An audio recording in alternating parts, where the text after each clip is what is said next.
میرے دوستو، دینی سیاست بہت اہمیت رکھتی ہے،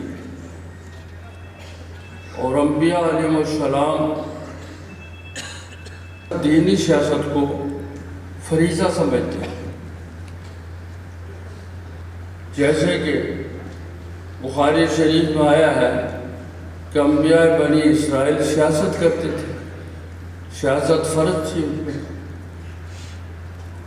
ایک پیغمبر اگر فوت ہوتا تو دوسرا نبی اس ضرورت کو پوری کرتا۔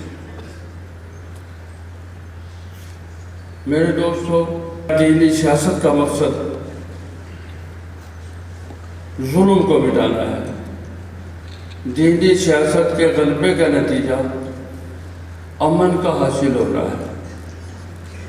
دینی سیاست کے انقلاب کا مقصد معاشرہ برے اخلاق سے پاک ہو جائے، خوشحال ہو جائے، انسانیت کا ماحول پیدا ہو، ہر شخص دوسرے کو خیر خواہی کا اخلاق رکھتا، حقوق ادا کرتا، ظلم مٹانے والا ہو۔ یہ اصل میں دین کے غلبے کا نتیجہ نکلتا ہے کہ دنیا جنت بن جاتی ہے۔